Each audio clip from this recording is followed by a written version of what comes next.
Creativity's spur Ernest Hemingway, Jackson Pollock, Winston Churchill, and Sigmund Freud. These cultural icons and historical heavyweights were true melancholics, or, more simply put, depressed people. In every age and in every walk of life, you can find countless examples of other exceptionally talented and notable melancholics, from leaders like Abraham Lincoln and Napoleon Bonaparte to celebrities such as Marilyn Monroe and Cary Grant. Indeed, if Melancholia were a country, its population would include some of the globe's most brilliant intellectuals, artists, business titans, and politicians. In some people, melancholy triggers stupendous creativity and achievement. Singer and composer Joni Mitchell call it the sand that makes the pearl. She claims that her best work stems from the gloomiest periods of her life. Mitchell respects, even honors, her blue states.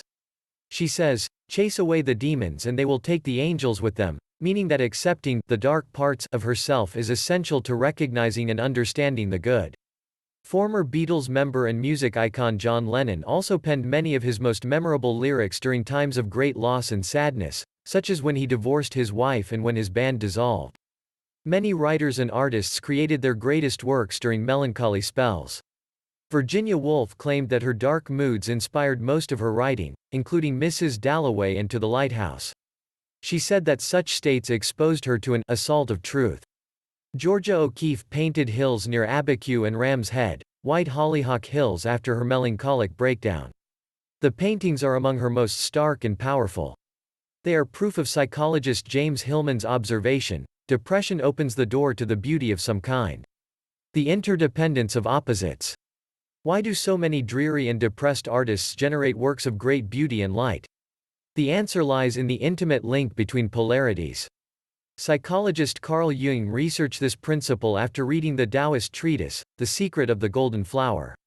Through his studies, he came to believe that two things that appear to be opposites often are really interdependent manifestations of the same principle.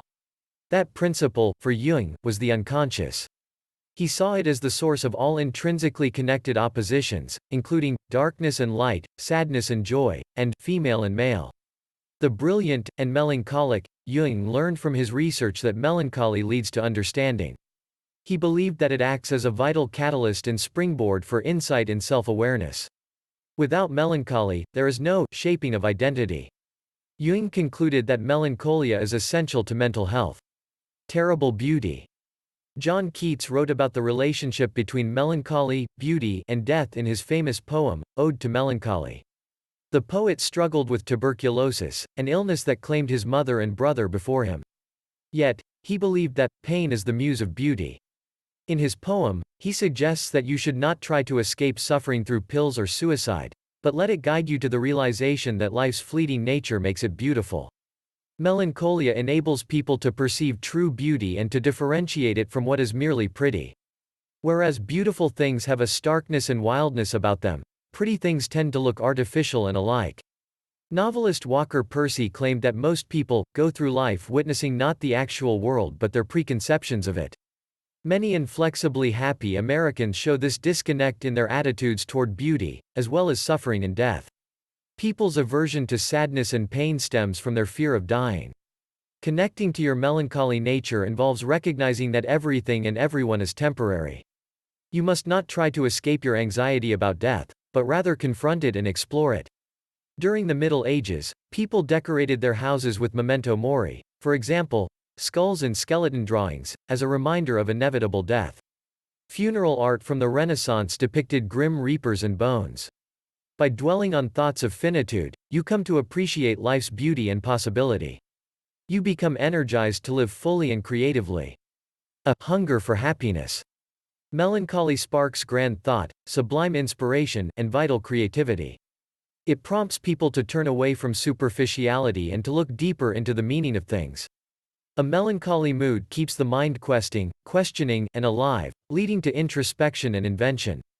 In an increasingly shallow world, it enables people to stay in touch with reality. With these irrefutable benefits, you might think that more people would embrace their blue spells. However, this certainly has not been the case in the US. Most Americans do not accept their melancholy moods or view them as beneficial. Indeed, quite the opposite is true. They seek to eliminate them permanently. More than anything, Americans want to be, in the words of former Vice President Dan Quayle, happy campers. They tend to reach for antidepressants at the slightest sign of mental discomfort or anguish. Fearful of life's complexity and haziness, and terrified of death, they avoid melancholy at all costs. Perish the thought, now has true practical relevance, at least in the US. Increasingly, Americans use a bewildering variety of psychotherapy options to banish their blues. Support groups of every stripe cater to the emotionally troubled. Most people view melancholy as a mental illness requiring medication or therapy. There is no question that clinical depression is real and that, for the severely depressed, such treatment is necessary. But is it healthy to completely eliminate sadness, a cathartic emotion? Many others see melancholy as a moral weakness, and turn to motivational and self-help gurus for a cure. In a culture where happiness has become like a religion, these experts have gained the status of high priests and priestesses. Their maddeningly similar 10-step guides, CDs and lectures are ubiquitous. Americans have made sadness and despondency their enemy. Happiness is the nation's core concern, be happy or else. Its motto. Those who strive for unending happiness essentially want to feel in control of their lives. However, as philosopher Alan Watts said, there is a contradiction in wanting to be perfectly secure in a universe whose very nature is momentariness and fluidity. Constant happiness is artificial. To truly experience life, you must accept its predictable dualities, its natural cycles of darkness and light, and melancholy and joy. To be patriot is to be peppy. Americans have always placed a premium on happiness. The nation's first settlers sailed treacherous seas to reach a land they saw as a utopia. They pursued great bounty and the fulfillment of their dreams. The Pilgrims' optimism never wavered, even though they encountered harsh, unsettled terrain and dangerous natives in the New World. They quickly formed religious communities that fostered faith in the triumph of happiness. Later, leaders such as Benjamin Franklin promoted the idea that riches and happiness were available to anyone who worked hard for them. This quickly became the predominant view in the country. Indeed, the nation's founders wrote the principle into the Declaration of Independence, which grants all Americans life, liberty and the pursuit of happiness. At the time, the happiest Americans were the property owners. The accumulation of land, wealth and possessions was crucial to early Americans' contentment. This principle holds true today. The U.S. has become the ultimate capitalistic paradise. The American dream, or nightmare? The pursuit of happiness at any cost has led to Americans' disconnect from reality. They perceive things solely in terms of monetary value. The forests, fields, mountains and marshes have become commodities to trade and sell. Youth and beauty are things to purchase in the latest creams and salves. Education is merely a means to a salary. The result is a growing narcissism. Americans are becoming gods of a pleasure dome of their own making. American slavish devotion to happiness has paid off. According to research, almost 85% of U.S. citizens claim to be happy. Yet, at the same time, the vital ozone layer is disappearing. Global warming threatens immense damage to the Earth. Precious animal species are routinely becoming extinct. Forests and jungles that were once colorful and diverse are now becoming devoid of life, or they are vanishing altogether. Deadly terrorism is on the rise. Daily, politicians and the media blithely discuss possible nuclear war. Across the globe, poverty abounds. The list of dangers and suffering goes on. In spite of those dire problems and inequities, Americans continue to smile and be content. They persist in seeking new ways to escape reality. Their quest for everlasting bliss amid danger and misery makes them inauthentic and bland, silly, even.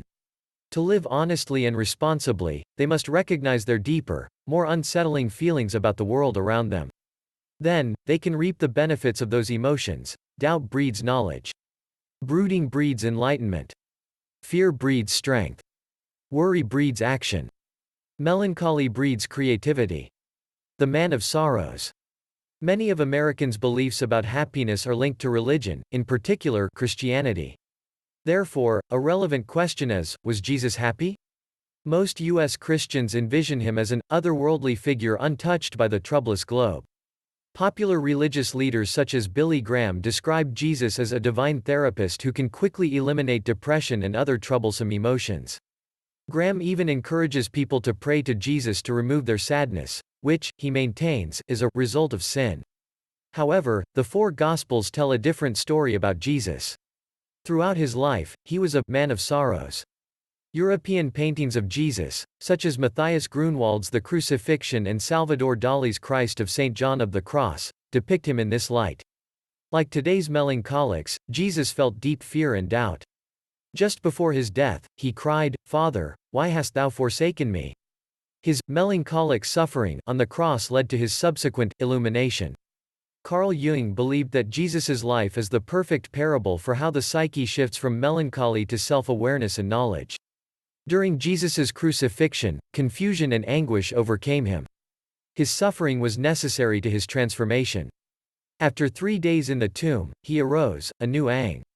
Similarly, melancholic people move through phases of self-doubt and sadness toward a deeper and fuller understanding of themselves and their lives. Often, their gloomy states result in fresh insights and creative thoughts. The dark side. The dark, melancholic side of things has a certain genuineness and beauty. It is the metaphoric dwelling place of brooding geniuses and gifted artists. Can Americans long be satisfied with a shallow life of endless contentment? People need their fears, their sadness and their doubts. They require meaningful expression, not just superficial, empty toss-offs like, "Have a nice day." Americans' desire to wipe out melancholia poses a grave danger for their country. Visionaries benefit from melancholy states. Science has confirmed the link between genius and depression. Therefore, America must not abandon its melancholy gene. Innovation, imagination and creativity depend upon it. Without the prompt of unsettling sadness and doubt, people will allow today's status quo to become the permanent status quo. The country will become a nightmarish dystopia of ubiquitous placid grins.